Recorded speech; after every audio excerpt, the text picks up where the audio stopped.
กราบทักทายสบายดีเนาะสวัสดีพ่อแม่พี่น้องเมื่อสุขคนมื้อนี้ก็มาพบมาพ้อกันคือเก่าพี่น้องมาพ้อกันย่ำบรรยากาศย่ำแล้งพี่น้องตะเว้นตกดินนี่ล่ะพี่น้องมาพบมาพ้อกันมื้อนี้ว่าพ่อนกับสิพาพี่น้องมาชมบรรยากาศบ่อกุ้งเนาะย่ำแดงๆว่าพ่อนก็บ่ได้เฮ็ดคลิปกินพี่น้องมื้อนี้มาถ่ายภาพบรรยากาศสถานที่ทำงานเนาะมาเฮ็ดงานพี่น้องยามแลงมีโอกาสก็เลยถ่ายภาพบรรยากาศให้พี่น้องได้เบิ่งได้ชมจังได๋ก็ฝากติดตามมาชมไปนำกันพี่น้องหารอบเปิดใบยามแลงพี่น้อง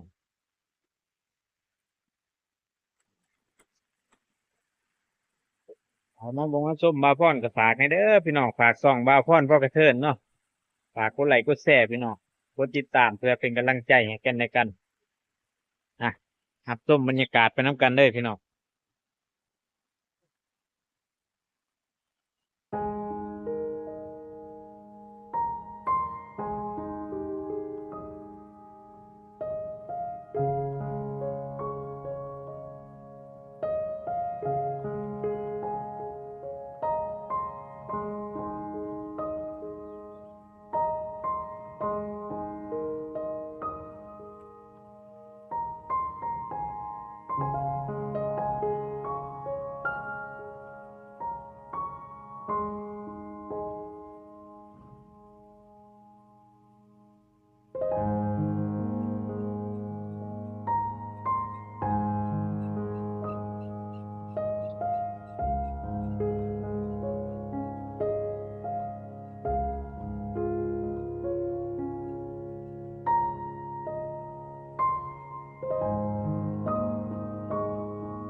ท้องฟ้างามแฮงพี่น้อง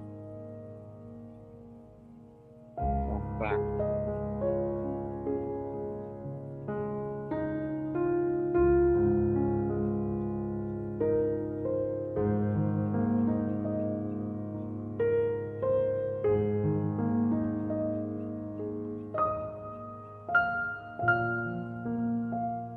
ทางนั้นสงสัยฝนตกพี่น้องทางว่านนี่ตกแห้งข้างมาพ่อนฝนมามื้อนี้บ่ตกพี่น้องไข่แน่มื้อนี้รอดไปบรรยากาศมันบอกส่งพี่น้องก็สิประมาณนี้แหละพี่น้อง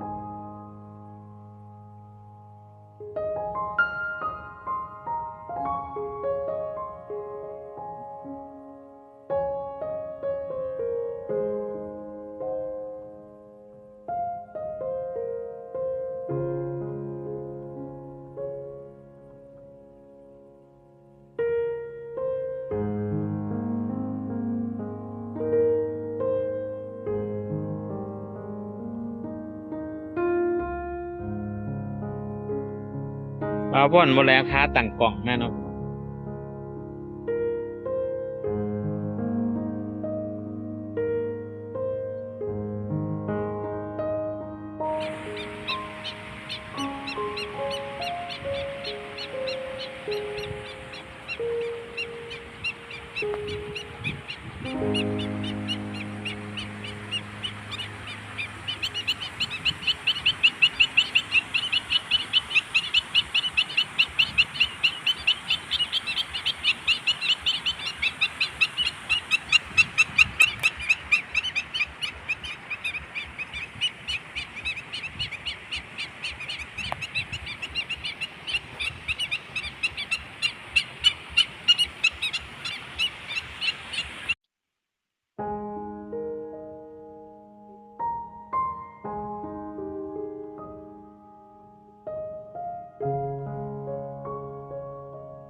ตอนนี้ก็เลย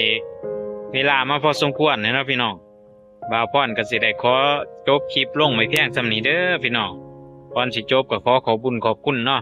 พ่อแม่พี่น้องเมื่อทุกคนที่เขามาเบิ่งมาชมคลิปบ่าวพรมาแต่ต้นจนจบเนาะพี่น้องบ่าวพรก็ขอขอบคุณหลายๆเด้อพี่น้องเอาไว้พอกันใหม่คลิปหน้าพี่น้องคลิปนี้บ่าวพรก็สิได้จบลงไว้เพียงส่ำนี้แหละสุดท้ายก็ขอกล่าวคำว่าสบายดี